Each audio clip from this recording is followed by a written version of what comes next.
Hey guys! And gals! So here's another Patreon Q&A session. Once again, I will do this monthly, so if you also wish to participate, have a look at my Patreon page. This is open for all tiers. And already we have the first question from Anubian Nico. I would like to create some kind of longer gate with envelope to create evolving pad. What sequencer should I use for this? So let's have a look in VCVRack. Very nice.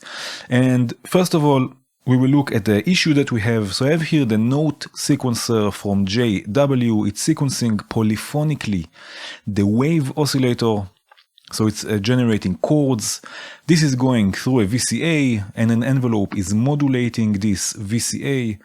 And I have the gate output from the sequencer triggering the envelope. Now, even before we listen to this, let's have a look at the scope. I will just zoom in a bit. And already we can see that this gate, here you can see it, the gate is the blue trace, the envelope is the pink trace. The gate is way too short, so the envelope cannot even reach its maximum value. Let's also have a listen to this.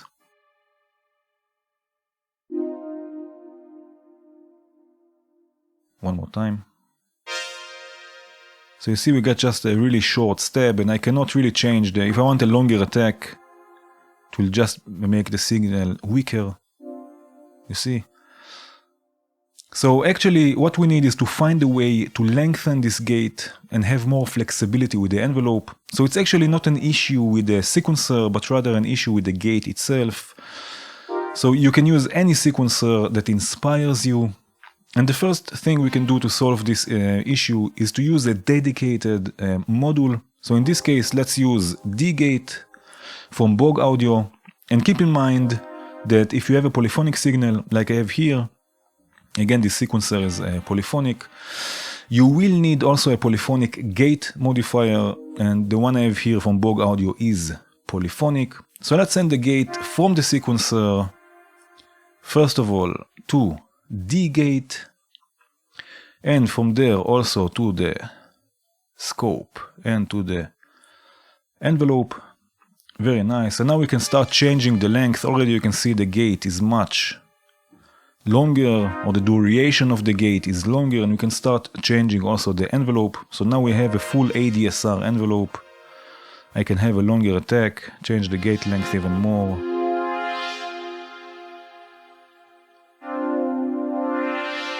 ADSR, even a longer attack.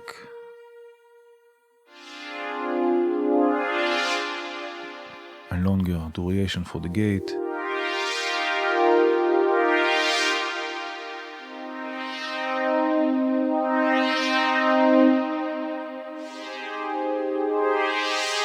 Very nice. Now another thing we can do, instead of using an envelope generator, we can use a function generator.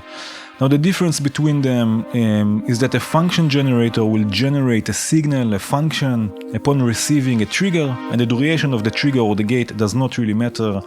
It will just sort of start working and finish its task, finish its cycle, unlike an envelope generator which relies on the duration of the incoming gate. So we can use the polyphonic AD envelope from Nischi, for example, which I really like. Again, this is a polyphonic module because we have a polyphonic signal. So let's make the connection. The gate output will go to the AD envelope, and from there it will go once to the scope and once directly to the VCA, because we don't need the ADSR anymore. We are not using now an envelope generator, we are using a function generator. And now we can have a longer attack and a longer decay.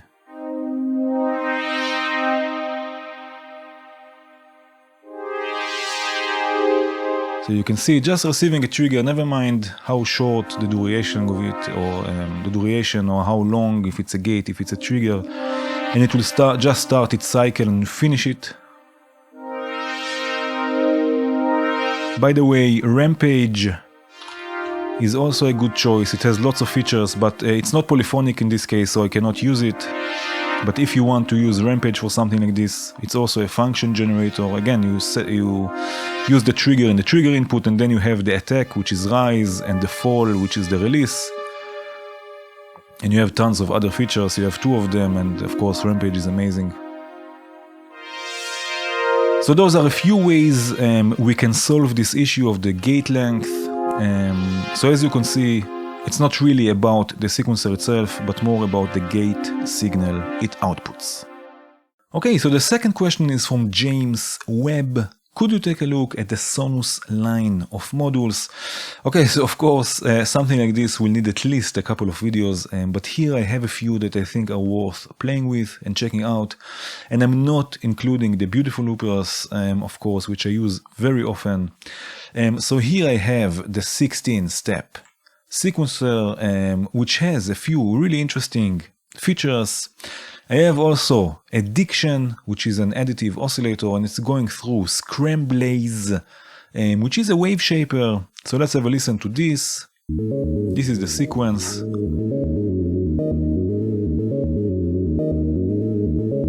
Now we can change the octaves and the bass note of the sequencer.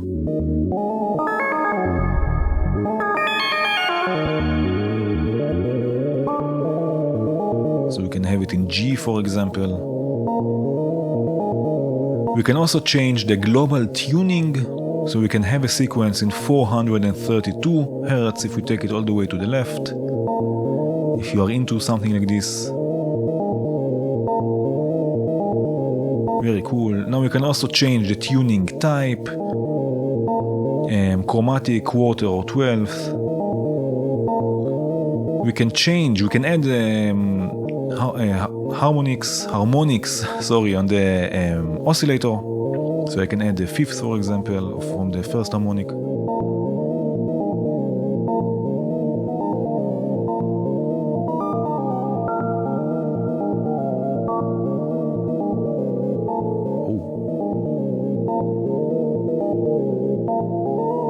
Oh yeah. We can also shape the sound with a wave shaper. You have 3 inputs and 4 outputs for each that will sound different from one another. Oh yeah.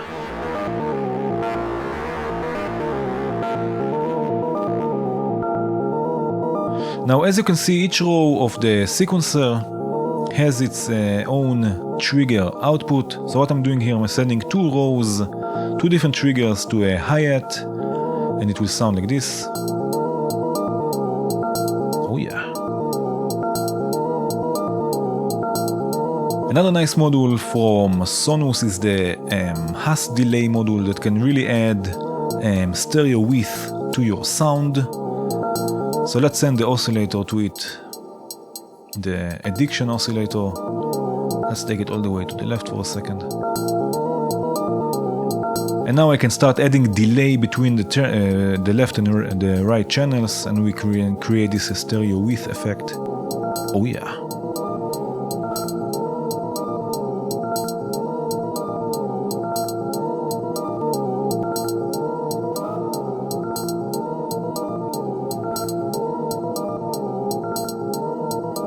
Very cool. We also have the chainsaw oscillator, which is a triple sawtooth oscillator with 3 oscillators built in, and separate tuning knobs for each. So let's have a listen to this. It's going also through a filter.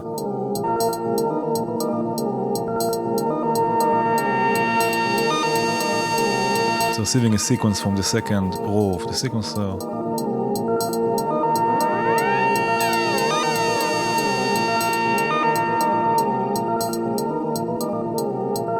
Very cool. Another interesting module is harmony, which will receive pitch information. So I'm sending just the bass note from the sequencer in this case, and it will generate all the different harmonies. So I have it here going to the FM operator polyphonically. I'm merging 4 different harmonies, and it's going to the FM operator. So let's have a listen to this. Oh yeah.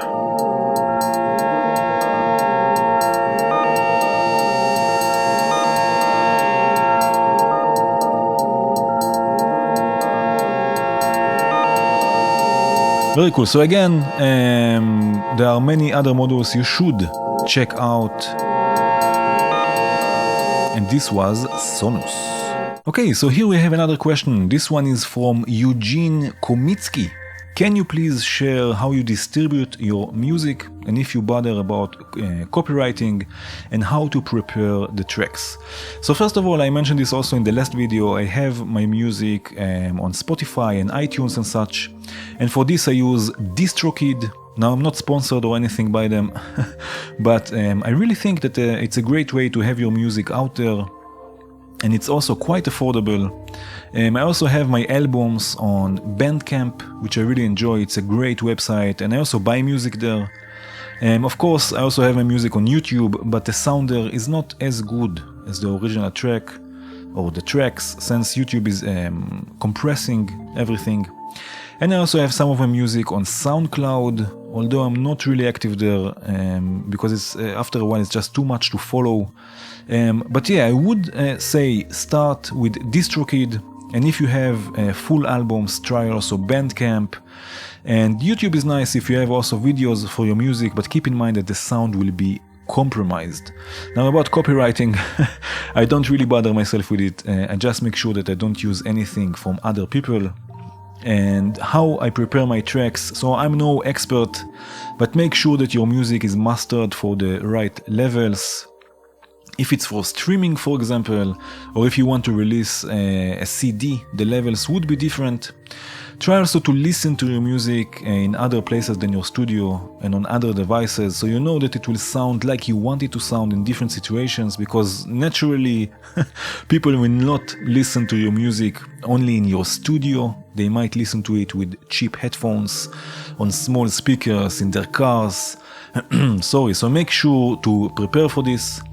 Okay, the next question is from Ananda Bishma.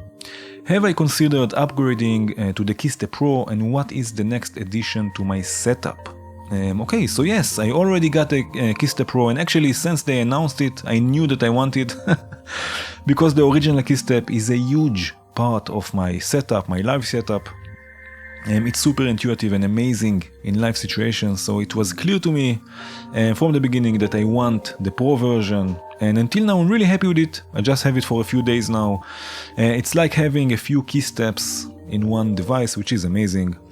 And something I would like to add to my setup, I guess it's some sort of a percussive element. So not drums necessarily, something special like the DFM or this crazy new pulsar from Soma. And I wish I would have something in eurorack format also, so it will fit in my case, although there is not so much space left, but my goal is to have a small live setup, so having something in the case would be amazing. But yeah, something percussive and weird would be a very nice addition, I believe. Okay, so another question is from Almanax. How do I master my music? Okay, so first of all, there will be a link in the description to music from Almanax, which is really nice, full of movement, so go have a listen. And for mastering I use Ozone 8 from Isotope. Now I don't have the knowledge or the tools to master properly, so Ozone is a great tool to have, since it's really helping you to make decisions, and it gives you a pretty good starting point also. So I try not to spend too much time on this, and I don't have the tools really to rely, so I rely quite heavily on Ozone, and I cannot recommend it enough, really. It's an amazing tool to have. Okay, another question. This one is from Dennis de Jonge, and he's asking about the Oscillator 3 from Starling, the new Oscillator 3 from Starling Via, and the patch from the demo video of it. Of course, there will be a link in the description to this video in the description down, and basically he asks what causes those changes in rhythm. So let's have a look in VCV. So here I have the patch from the video, more or less of course, but before we have a listen to this, let me show you what causes this change in rhythm. So here I have two oscillators, two sine wave oscillators, which are, they have for now the exact same frequency and they are in phase. You can see this here. So if I unmute one, this will be number one. we have the sine wave, of course, but now if I unmute the second oscillator, since it's perfectly in phase, the waves will add up and we will get a louder signal. So let's have a listen.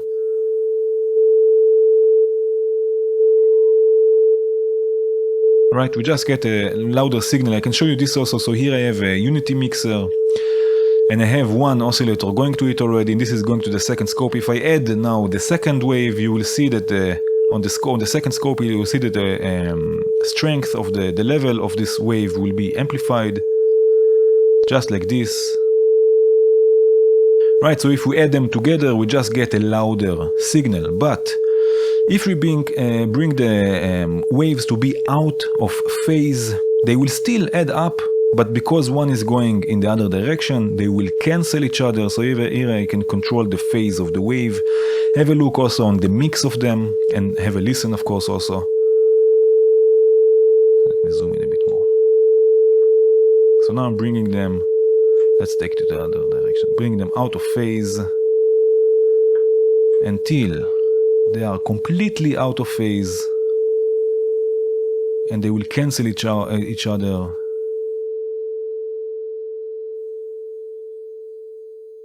Just like this.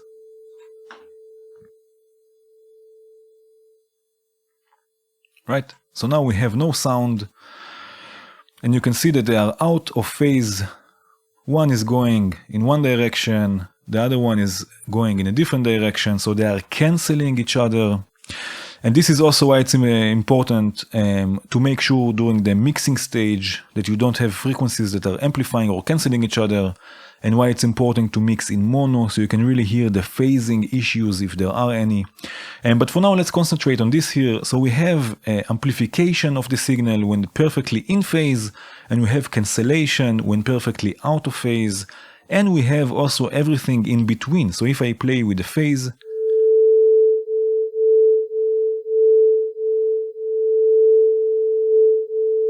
right, we have all the different levels in between.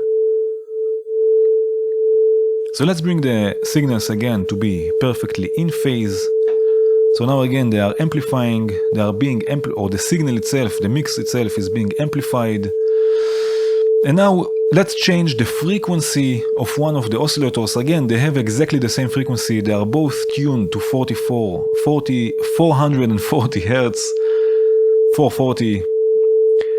So let's detune one just slightly, and this will change also the phase, and this will happen also over and over again at a certain frequency, and we will get what's called the beat frequency, which is the movement in the levels of the resulting signal. So both oscillators in this case again are 440, and if we change one of them, let's say to be 441 Hertz, I just right click the frequency knob and enter the value I want, we will get this beat frequency effect. So let's have a listen to this.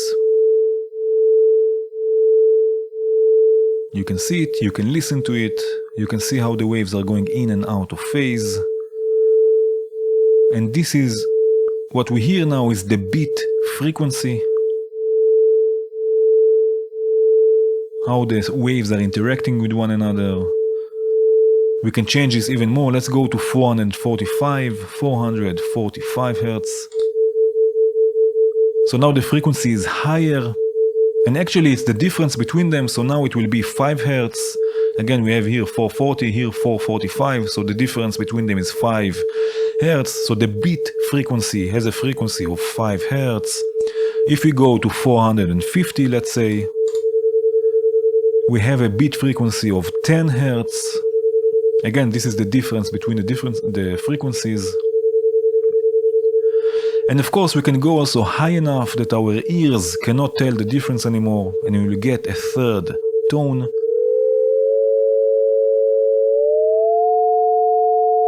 So we have different tones now.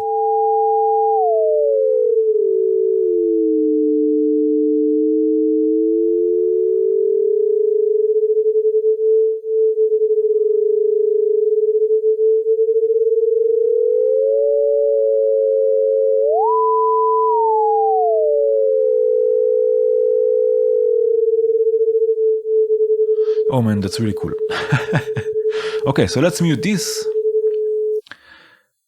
And now let's go back to the patch from the video. So this is what is called the beat frequency. So now we are using, in case of the oscillator 3, we are using the second and third oscillator. You can see it here. I have the 2 plus 3 output connected to the mixer. And there's lots of modulation here also. Really go have a look at the video. It's a really interesting one.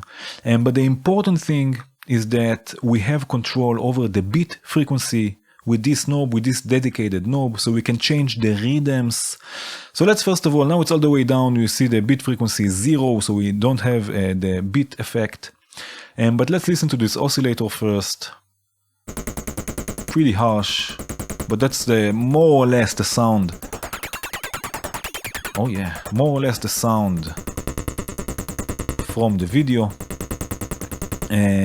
Okay, and now we can, I have also, by the way, a kick, just so we can listen to how the rhythms change. So now by changing the beat frequency again with this knob here, we get the change in rhythm.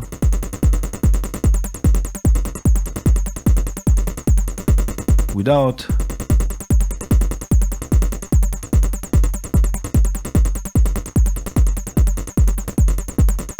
And what we hear is actually the beat frequency, this change in rhythms. Now the oscillator, you can see it here with this light here, it has also a trigger output that will output a trigger in the frequency of the beat frequency, which is really cool, such a nice oscillator. So let's hear also how this will sound like if I just take it and I trigger a hi-hat with it, for example, so we can hear also the beat frequency with a different voice. Right, without.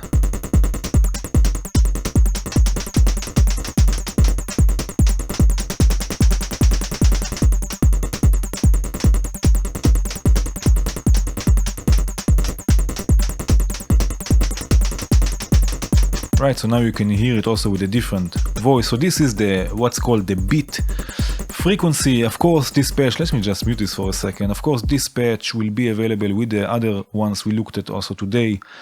It will be available in the description, so you can download it and take a closer look. And that was it. Again, thank you, Patreons, for your support. I really appreciate it. If you also want to participate in the Q&A sessions, check out my Patreon page. Please like and subscribe, and have a good one.